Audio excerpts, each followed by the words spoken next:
Hello, good evening, everyone. Welcome to Kitabe Club. Today, we have yet another amazing book and, of course, an amazing author. So, before introducing the book, let me introduce our author today, Sumit sir. Welcome to Kitabe Club and allow me to give a brief introduction about you. Dr. Sumit Goel is a gold medalist from University of Mumbai, a doctor, homeopath, healer, a teacher, trainer, motivator, life coach, and an author of an amazing book. His latest approaches in health and management and life transformation technology to achieve the highest ideal of healthy living. He has a rich 25 years plus of experience in treating and healing, teaching and training young doctors, and authoring medical literature, and is a motivator, also a motivational author. He has taken a keen interest in crisis management and hence hearing out people's grievances and giving honest and practical advices is how he likes to spend most of his time. He greets them and their troubles with a beaming smile and wise words from his past pool of knowledge, loves living, loving, sharing, traveling, and any sort of adventure, and believes that life matters. So once again, welcome, welcome to Kitabe Club, Dr. Sumit Goel. Thank you very much. And today we are going to talk about this amazing book, I Want to Grow Up Once Again.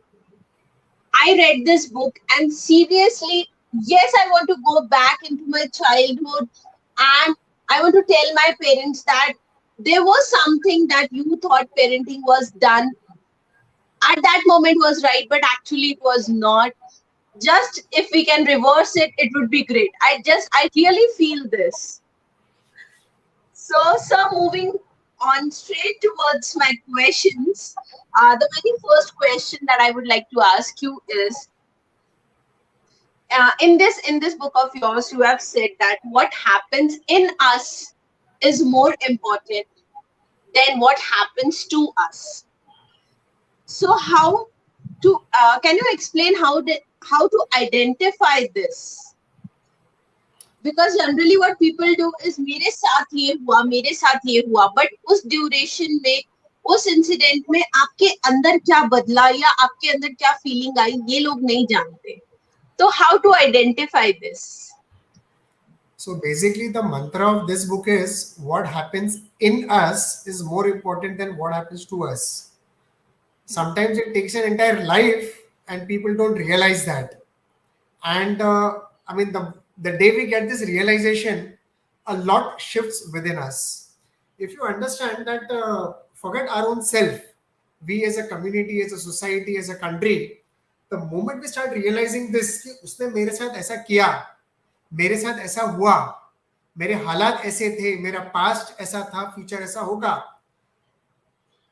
We are in the exterior. The moment you travel within and you start focusing as to what is happening within me, right? The focus changes from healing the world to healing your own self, right? So this actually changes the entire perspective. Now, as to the question is, how do we identify what is happening within us? That is a journey we need to take within our own selves.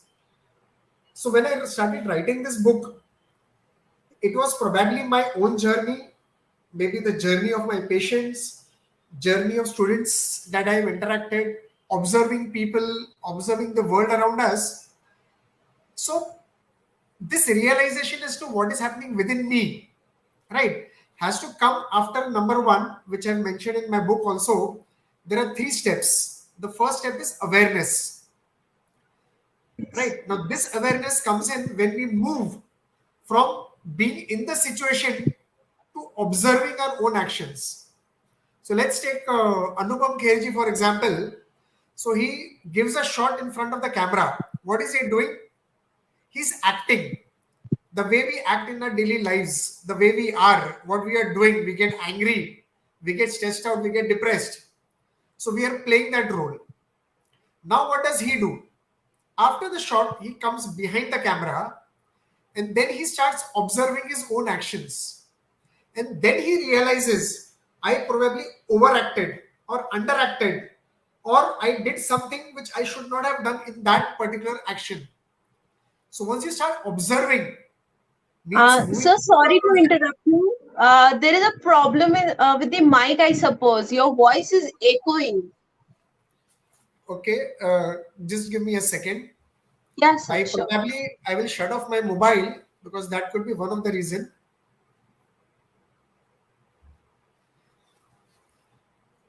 So am I better now? No, sir, it's the same. Okay, then just give me a second. This was better. This was better. This is better? Yeah, this is better. Yes, sir. Fine, fine. So I was talking about, so when we are doing what we are doing, we are an actor. The moment we start observing our actions, then we realize what was right, what was wrong, what was less, what was more. And then once we do that, so once we have gone from the actor to the observer, then we direct ourselves. So that's a movement from an observer to a director. Now, when Anupam Kher again goes back to enact the same role again, he now knows that this is what I have to correct, right? And once you become a director, you then produce the result that you wish to, right? The problem Yes. is most of us, most part of our lives get stuck up in the actor mode. The moment we start observing our own actions, because that leads us to a stage of awareness. So now when we are aware, okay, I'm speaking to Aditi, she did not speak well with me, and I got depressed, I felt hurt. At least I'm aware of that. The second step is after awareness is acceptance. So I know what is happening, but I really do not accept it because I'm stuck up with right or wrong. I was right, she was wrong. Right? So once we Yes. go into a state of acceptance, right, then realizing that there is no point holding on to it, right, that takes us to the third step, which is action. Now, I cannot change you, but at least I can change myself. So this entire work of working for us within us is through the stages of awareness, acceptance, and action, and moving from being an actor to an observer to a director and a producer. And definitely, I can tell you with 25 years of experience, it does work. Yes, yes. That's true. And I think it comes with your practice. Uh, I'll tell you something. We are hardwired. We have our own default settings. So when somebody tells me something, the person doesn't decide whether I should feel hurt, I should feel angry, I should cry, I should take revenge. Yes. I have decided my own default pattern from my childhood till now. And it's difficult to change our Very default true. settings. But yes, even in our mobiles, we can change our default settings. And so, even in our behaviors, we can do that. It happens with practice. Habits don't change overnight. But again, once we are aware of it, we continue to work on it, that gradually does change. Very true, sir. Very true. So, in this, moving on to my next question, your book says failures are necessary for life. So, Okay. how to induce this thought process in our routine or in our day-to-day thinking? Okay. So before I answer this question, I'll give a brief idea to the readers that my book is divided into three parts. The first part is Okay. called as perception, second is called as pattern, and the third is called change the perception and break the pattern. Now coming down to your question of failure. So failure Yes. again is a perception. Okay. Now many of us feel like a failure when we should not be. Now if I just quote from my book, so everyone fails at some stage in life. And I think one area which impacts us more is failure in relationships or failure in what we expect from our own selves, right? Failure at Yes. work, failure in studies, or failure in our business, yes, it doesn't affect us that much more than expectations from our own self. Now over a period of time these become so repetitive, and with every repetition the failure becomes bigger. So let's take an example. I feel like a failure because I did not complete my work. I feel like a failure because I did not complete my work. And I take another statement. I failed to complete my work. Same situation, two perceptions. I am a failure or I failed to complete my work. Right? So, how do we understand this? So, feeling like a failure comes from our interpretation of who we are. Failing is just failing. I did not complete my work, and that was the truth. No other meanings. Not completing my work has got nothing to do with my personality. Right? So the Yes. moment we start perceiving it is my failure, right, that is negative. But the moment we perceive that it's not a part of my personality, I just did not complete it in time, I did not complete it as per the expectations, fine. I acknowledge that. Then I don't feel like a failure. I failed at doing the work and I improve again. I try again, I improve. So when we talk about failures and why they are important, it's how we perceive a failure that is important. Uh, Yes. Very true. Sometimes we tend to overparent. We do not let our kids make mistakes. So we are not Yes. preparing them for failure. And that is what is important. We need to prepare the children for the road and not the road for our children. We need them to Wow. face failures, to accept failures, and to fight back. So that is where failures are very necessary for life. Very true, sir. Very true. This fund actually should be used into modern parenting where parents don't even let their kids to fall while playing. Exactly. Over pampered. So Yes. slowly the anxiety of the parent rather than the child. Very true. Yes. So moving forward, Yeah. uh, like, do you think over saying "I am sorry" for any gesture can lead to problems like self-worth, insecurity, or self-blame? So again, if I talk about the Indian household, we are taught from a very young age that when you make a mistake, you need to apologize. So if we commit a mistake and we apologize, it's fine. But over apologizing can be very, very detrimental, especially to a growing child. See, a lot of us think that we are not good enough, we are not worthy. So the moment, see, it's connected both ways. If I continue to say I'm sorry, please forgive me, I'm sorry, right? It is somewhere leading to issues of self-worth and insecurity, right? And at the same time, right, when we over apologize, we think very poorly of ourselves. We actually believe that we have done wrong or causing a problem, being unreasonable, and that is why we want to apologize. We don't realize, we think that by an apology, I'm doing something good, right? But the reality is, people lose respect for us. We're actually sending the message that we lack confidence and we are ineffectual. It lessens the impact of future apologies. it's like the boy who cried wolf wolf, Yes. right? So when it really matters, our apologies will not matter, right? And sometimes it can be very annoying also. So if I were to cancel a plan of appearing on this show and I simply tell you I'm sorry, it doesn't work. It works negatively also. So, Yes. so one needs to have that understanding, and apologizing without correcting one's action, right, is the worst part.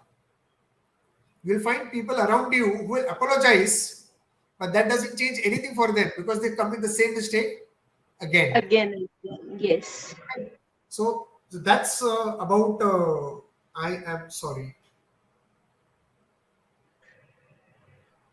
Never thought about it in this way, sir. Before reading, it was like, yeah, sorry, bol diya, hatao, chodo, pass it on. But nothing changes. Yes.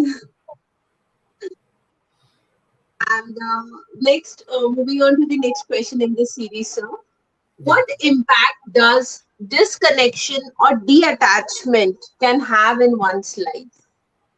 Okay. So again, taking you on the journey of the book, the first part, as I said, was perception. Perception meaning how do I perceive my own self? How do I perceive about the world around me? And how do I perceive what the world is thinking about me? Right? So I could be growing up with, I may be doing good things, but I may still feel I'm a failure. I'm not good enough. Right? Now, the way we perceive our own self leads to our default behavioral patterns. So I may have experienced something in my childhood or as I'm growing up. I may have formed some impression about me, and that leads to different patterns of behavior. One of which is what you asked me is about disconnection or detachment. To give you my own example, when I was in my 12th standard, I was failed in my board exam. I was failed in my board exam. I got a zero in four papers: physics, chemistry, biology, and maths. At a point when I was expected to be in the board merit list. Now, this is a Okay, traumatic event. This is a traumatic event for somebody who is a 17-year-old, definitely. right? So, as we have been growing up, we come across situations. We come across children who live in difficult families where the parents are fighting, where the in-laws are torturing the mother, right? Physical abuse, sexual abuse. So a lot of time what happens, the child just disconnects. It's like an insulation, it's like a protection from the environment which is toxic. But this is a coping mechanism of the child because in that disconnected state, the child does not feel in trauma. Now, as the child starts growing up, difficult situations come, right? Now the child has learned by default to adopt this coping mechanism of disconnection.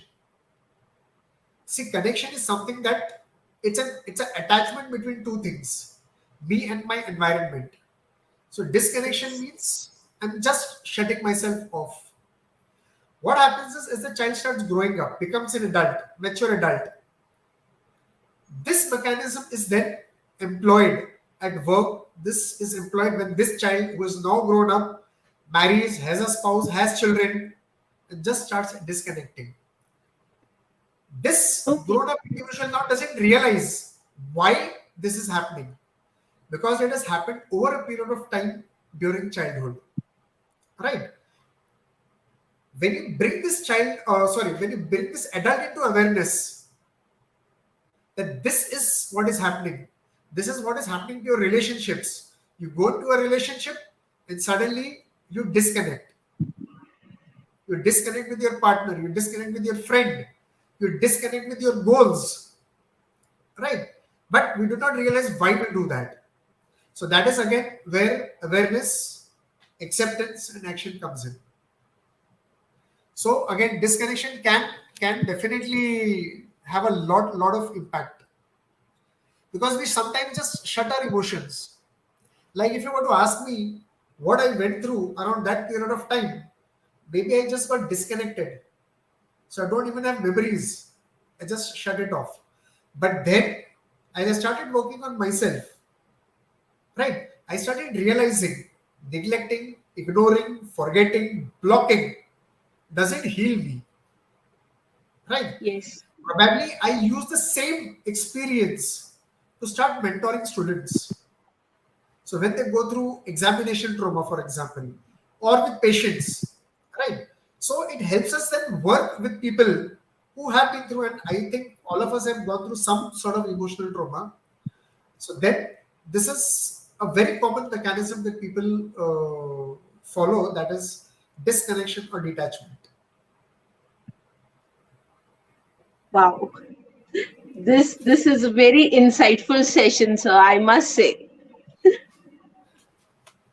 So, as you said, the awareness and then the three parts of your book. Awareness, So, acceptance, and I action. would like, yeah, how I would like to ask you that how can one normalize, reprioritize, and reframe after a setback? Okay. Like as you said, you failed in your 12th, and then how did you did everything, and then you came back after that setback? So the most important point is to first identify and realize that it is a setback. Most of us, most of the times, are always in a state of denial. We are always in a state of blaming. This is what happened to me. This is how the world is. It was not my mistake. This happened to me. Right? The moment I start blaming, right, will I take any action? I will not. Right? So the very first step is acknowledgement. If I am stuck up, I need to accept it that I am stuck up. I need to identify what is my obstacle. I will need to identify what is my roadblock. Right? Probably it was my emotion. So when I went through a setback, obviously there was a lot of emotion. If I don't let it go, that emotion becomes an emotional baggage. And then we start playing the victim card. So And this blaming, carried for a longer time. We it carry carries that throughout baggage for longer time. life. It is then carried in every relationship, it is carried in every work. So when I don't get a promotion in job, oh, the world is like that. I'm always a victim. Right? By getting stuck up over there, we will not start taking action. Right? So when you ask me how do I normalize, how do I reprioritize, or how do I reframe, step number one is acknowledgement. So when you acknowledge, what are you doing? Something that is already formed, now we reform it. The word reform is a re plus form that is form again. Second is eliminate blame. So when I use the word blame, I also use the word guilt. Acknowledge, yes, I felt bad, I felt hurt, I'm stuck up, I'm bad, fine. Once you've understood, now leave that emotion behind. Third is take time. You don't need to hurry up with things. Life is not running away. Emotional wounds take time. Impatience makes the same goal a little more harder. And we have always studied when we were small, time is the best healer. So give yourself Yes. some time. And as I said, experience the emotion. Because once we deny or block the emotion, we are just collecting it within us. And then one day it erupts like a volcano. So experience the emotion, acknowledge the emotion, and then leave the emotion behind. Once you leave the emotion behind, you start seeing reality in a different way. Accept that reality. What do we normally tell ourselves? This should not have happened. Until we accept what has happened, we will be stuck in a state of denial. Now we shift the perspective. Normalize. What happened? I got stuck up. Fine. What's wrong in that? So the moment we tell ourselves, I am stuck up, so what? Yes. Nothing great, nothing bad. Yes, I got stuck up, but now I need to move again. So, when we normalize ourselves, right, we are reducing the weight of the setback. Then we reprioritize. So, on a scale of 1 to 10, how big the issue is or the hurdle is. See, once we start understanding the reality of the setback, we've already started moving into action. Because up till this point, we were stuck up with the emotion connected with the setback. I have now experienced it. Now I have kept it aside. Now I start looking with reality, with logic, with reasoning, with some sense. Now I say, okay, fine. I lost 1 year of studies. So what? Does it mean my life is over? No. So now you start working again. I will start working again only when I leave my emotion behind. So when I now reprioritize, okay, now this has to be done, right? I have experienced trauma academically so many times, right? That there have been times in my medical career when I was almost into a state of depression and suicidal thoughts, right? That was somewhere in the year 1992, 1993, and that was a turning point. So what I am Yes. talking right now comes sometimes from that. So much so that in my final year, I was a university gold medalist. So, for all those who are listening to me right now, from being failed to being a university topper is possible. It's how you turn around things. So, the third part, that is reframing. As I said, I started looking at failures, I started looking at setbacks in a different perspective. I started realizing that yes, the process of finding solution was so fulfilling that I started making it a part of my personality, so much so that I started attracting people who were stuck up in positions in life, either personal, either professional, social, health wise, diabetes, hypertension, thyroid, other hormonal issues. It's all because of being stuck up at some point somewhere in life. And the moment you release that, you start feeling more whole, more complete, more integrated, right? So it's an entire, I would say, technology of how to identify your setbacks, right? From a setback to a step up. Very true. Very true. Answer.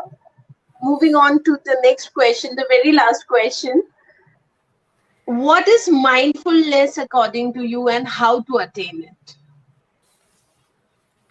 Okay, so we are in the now right now. This is the present. But you look at any particular moment of your life and just answer this one question to yourself. How much of the past are we living in the now? मेरे साथ ऐसा हुआ था, how can I let go of that, etc., etc. How much of the future are we keeping it alive in our present? अरे कल क्या होगा, right? Will this happen? Will that happen? Right? So if you realize how much of the past or the future are we living in the present, and how much of the present are we living in the present, right? What is mindfulness is just being in the now. So if I were to just define what is mindfulness, mindfulness is living in the present moment. It is being intentionally more aware to each moment. So what is mindfulness for me right now? So as I'm talking to you, I'm expressing my thoughts. I'm also looking at the screen. I'm also looking at your reactions. The moment I am talking, the moment I'm observing you, the moment I'm enjoying this process, am I actually thinking of my past or my future? I am not. So there is awareness in the now. I'm paying attention. So when I get up in the morning, I'm taking a bath. I can choose to either think of what is going to happen to me over the day, or I can just choose to enjoy the shower water, right? As I'm walking on the road, I can choose to be in that moment, right? As I'm talking to you again right now, I can choose to think and express myself more positively. So it is Hmm. awareness, paying attention intentionally with purpose in the present without judgment. Without judgment means past or future. Why without judgment? How will this entire session go? Will it be appreciated? Will I be understood? If I continue to be in that state, maybe my past experience was bad. What if it happens again? What will happen if it doesn't go well? True. This is robbing me from my present, right? So, Very true. mindfulness, the more we are within the now. So when we are breathing in air, what are we doing? We call it inspiration. We studied in biology in school. And when we expire, we call it we expire. Expire means death. So our entire lifespan is from the breath that we are taking in till the breath we are throwing out. Because we die True. with that breath. Yes. And then we are born again with the next breath. So if we live that one breath more positively, mindfulness is the empowerment of that breath of that now. And hence probably of life. Again, mindfulness can happen when we start letting go of things, right? So if I have some 2 minutes, I will just Yes, yes. describe a small exercise which I've written in my book, which I was told when I was small. So if I'm holding a piece of paper in my hand, what is happening? Is the paper heavy? No, it's very light. So my straight hand with the paper doesn't pain me, doesn't ache me. But if I continue to hold that paper for an hour, what will happen? I'll feel an ache in my hand. Hey, Yeah, so static. my fingers, so my muscles will start aching. I continue to hold it for another hour. Now it actually starts paining. Now I hold it for another hour. Pain is really bad. And I'm mentally irritated also. I continue to hold it for another hour.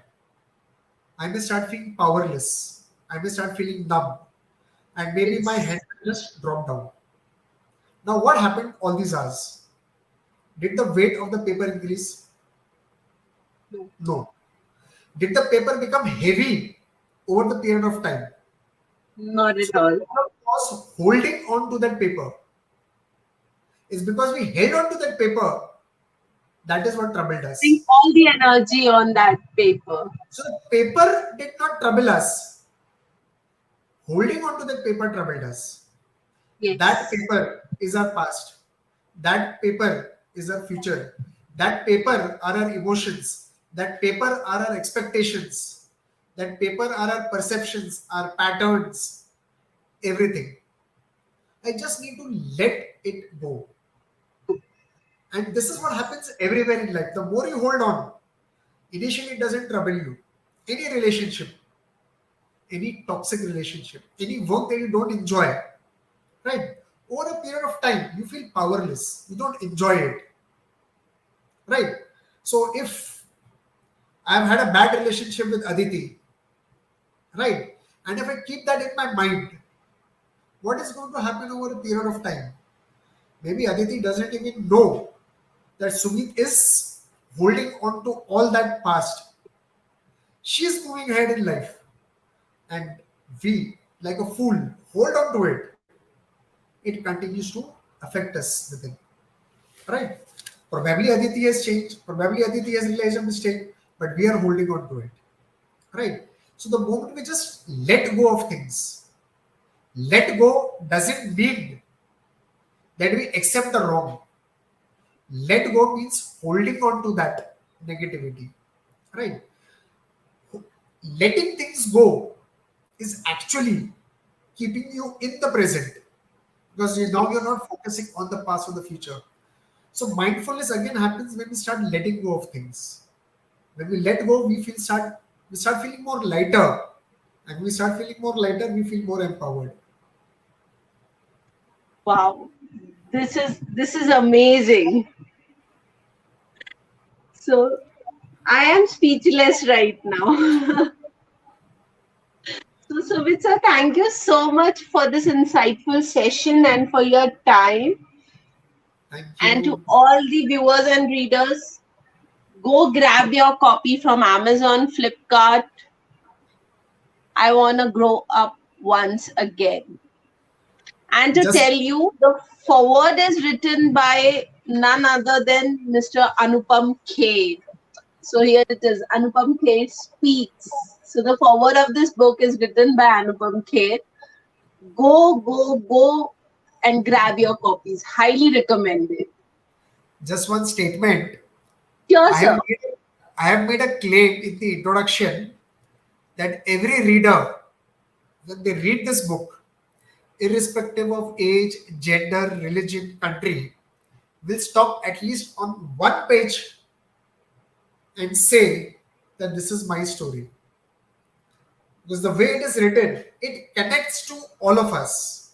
And only when it Yes. connects, you will relate to it. And only when you relate to it, will you be able to see a transformation. Another point, I do not claim to give a 3-step, 5-step formula for success in life, but life, you don't get success in 3 or 5 steps. It's a process. So I'm trying to focus on those subtle areas, right? See, all of us try, all of us are working towards it, but these subtle things, right, they stop us. So it's a Yes. process. You need to read this book 3 times. First time Very for true. first time for awareness, second time for acceptance, and the third time for action. Very true, sir. Very true. Mine two more are remaining. I'll definitely read it. So thank you so much, sir, for tonight, for giving your precious time to us. Thank you so much. It was a pleasure talking to you. Thank you, sir. And to everybody out there, have a great night. Good night, sir. Thank you so much. Good night. Thank you.